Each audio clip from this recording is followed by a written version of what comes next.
All right. So, you already know my name by now, but no memes on the front page of this one, unfortunately. You'll have to wait. My topic is fake news. I did a little bit of research. I'm not going to hit you guys with a bunch of statistics during this. It's mostly just going to be what I discovered and the different aspects of fake news that you probably don't think of at first glance. And also, this is going to be probably a useful presentation because later in the semester, we're going to be doing an activity with fake news. So don't zone out. Next slide. All right, so why is fake news actually important? Normally, if we go on the internet and we see these preposterously absurd stories, we can usually click through them and we don't think about it at any other point during the day. But fake news is actually really detrimental to our country's politics, our economy. It divides the public and it erodes the fabric of trust. So I'd just like to take a bit to expand on these three ideas.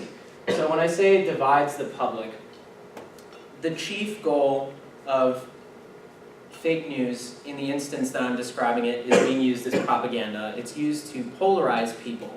And I'm talking about political ads that are in favor or against certain political figureheads. And when I say this, I mean pro-Trump ads or anti-Hillary ads. Hillary for prison, a lot of those ads. These are meant to polarize people and meant to instill and evoke certain emotions. And these emotions are what these ads play into, because when people go to the polls, they think about these fake news ads rather than something they would read on NPR or BBC or Reuters or CNN or other news networks that are reliable. When I say it influences politics and the economy, this is back towards what is fake news and what is the purpose of fake news. So specifically for the purpose of this topic, I'm talking about Russian bot ads.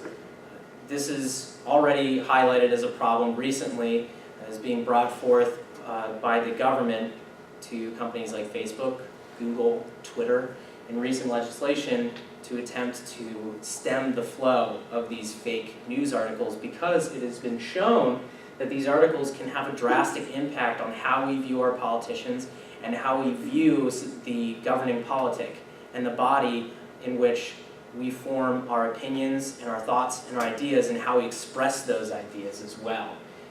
And you may not think it, but this also has a drastic impact on the economy as well, which I'll talk about later.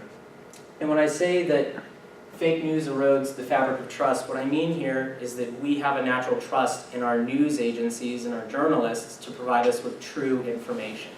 So when we read a story on CNN, we're not expecting it to be false. That's not the default mindset that we have when we read anything. When we read these stories, we expect them to be true. That's what we generally tend to think when we are reading these stories, but if the default becomes that we are constantly skeptical of everything that we read, it's really detrimental to how we view journalism and how we view news. And there are problems in other countries around the world where this is more prominent and it's more exacerbated. Next slide.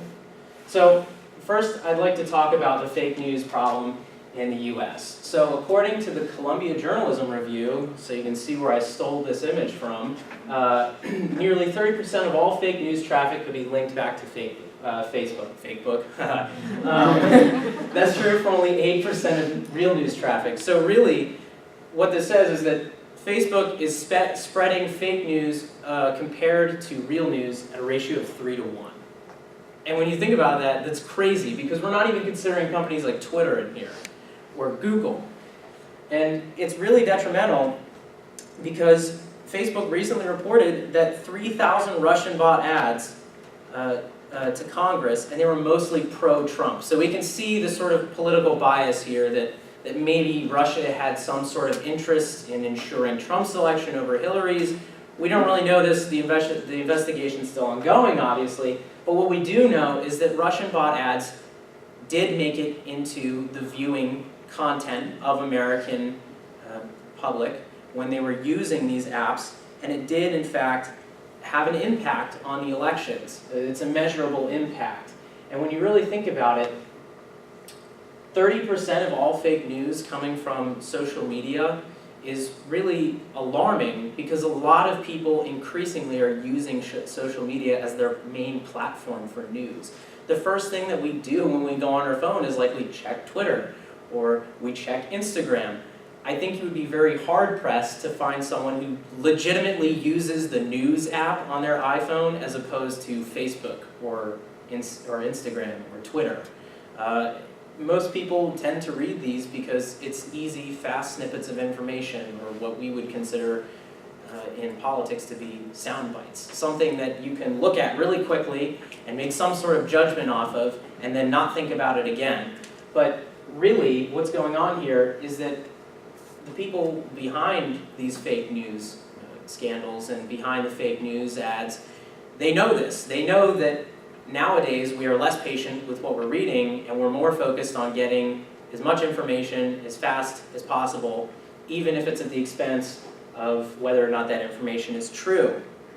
And the other thing that we have to understand here is that, again, fake news is not designed to change minds. It's designed by nature to evoke feelings. So it's not supposed to present you with facts, and if it does, they're usually untrue. And those facts are usually misproportioned in order to make you feel some sort of way. For example, there are many people, specifically minorities in America, that look at certain websites pertaining to Black Lives Matter movements, and there are popular Twitter accounts and Facebook pages that are so-called blacktivists. And what these pages do is they're Russian bot, and they perpetuate these videos and repeatedly post these videos of police brutality over and over again. And so you question whether or not these pages, being Russian bot, are genuinely vested in the interests of the American public, or whether their sole intention is to really just spread these videos to evoke these feelings of anger and distrust, right? And that ties back into breaking down the fabric of trust in society, right? Next slide, please.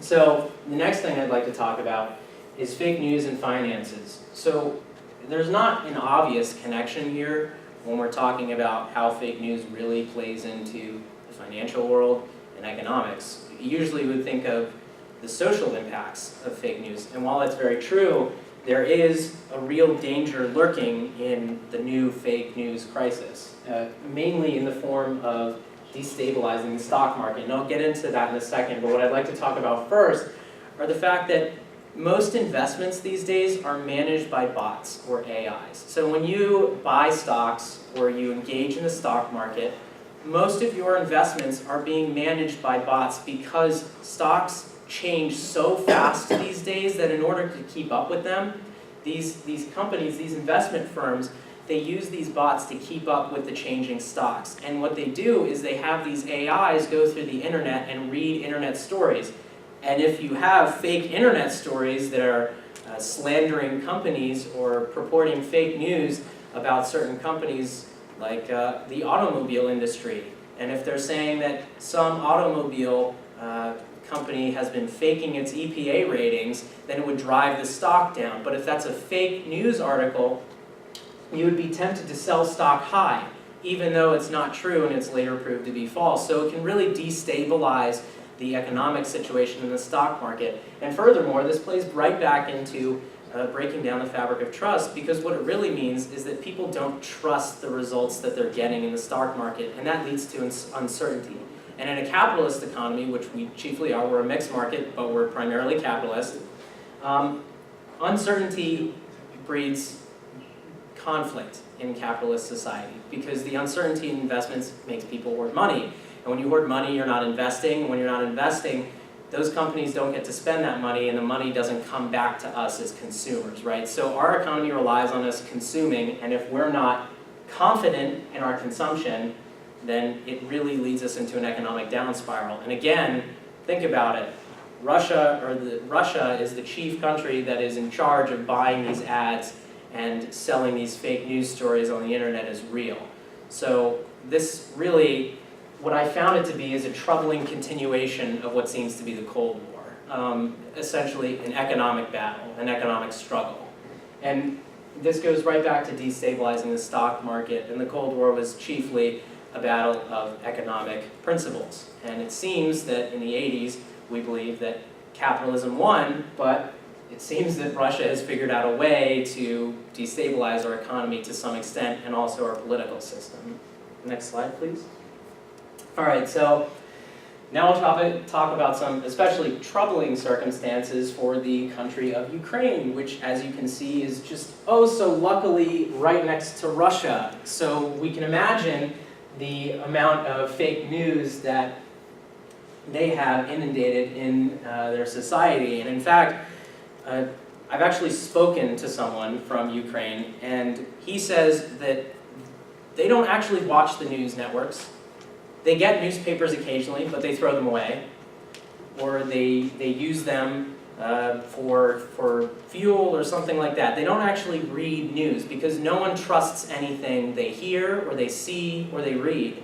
And there's a reason for that. And it's because Russia has essentially turned Ukraine's news system into a propaganda network. And so there's a lot of division in Ukraine, as we can see now in the United States. But this division is even worse in Ukraine because it's been unkempt and it's been left to fester. And essentially it's created quite a divisive population, where part of the population believes almost anything that they see, read, or hear, and the other half is completely distrustful of everything that they see, read, or hear. And really, it's tough on the government because the government would hurt half the population, and they would anger half the population if they were to cut off this news. But on the other hand, they feel the need to cut this news because, again, it's spreading Russian lies, essentially.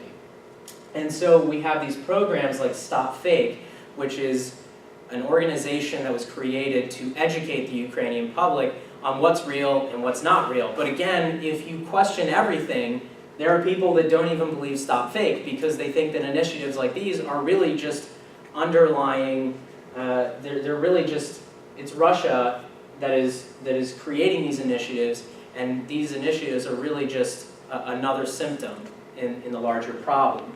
And so we can see that social distrust has taken a whole new level here in Ukraine as opposed to the United States. And it's scary to think about because we're just at the beginning stages of that. And we need to be aware of what could happen. And this isn't some sort of slippery slope because we've already seen how it's played out in Ukraine.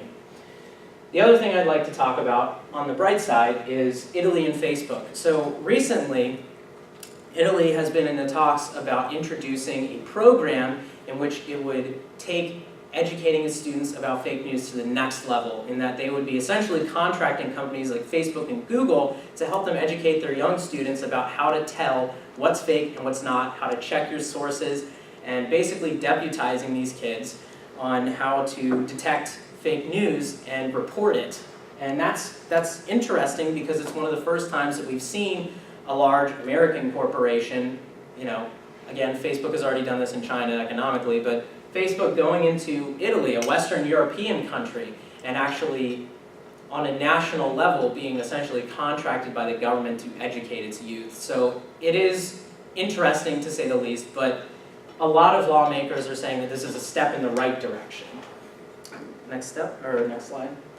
So the other issue that's been brought up, especially recently with the government legislation, is censorship in fake news, and how do we stem the flow? And so it seems the Italian solution is to educate the public, whereas the United States solution, ironically, right in the face of the First Amendment, is to suggest censoring this content.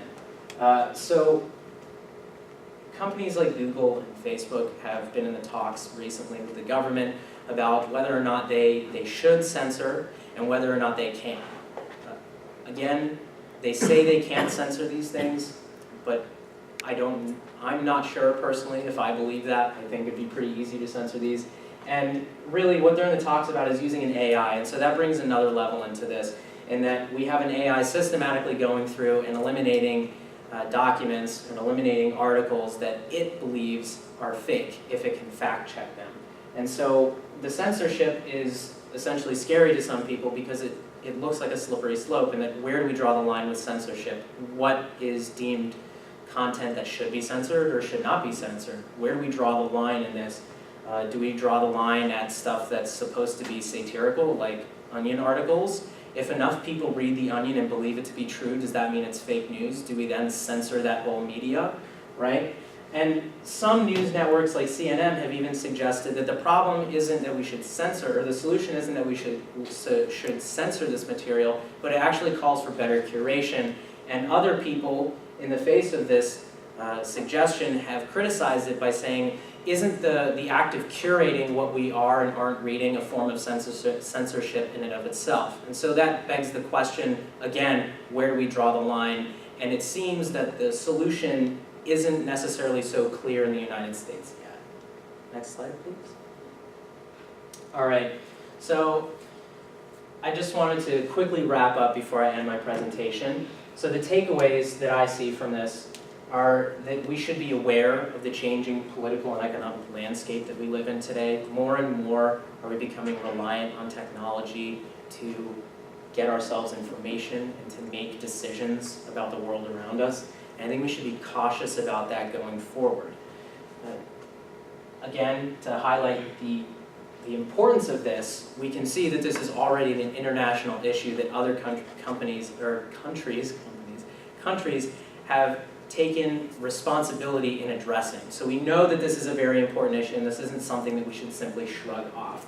But what can we actually do? What are our duties as a reader and as citizens, right?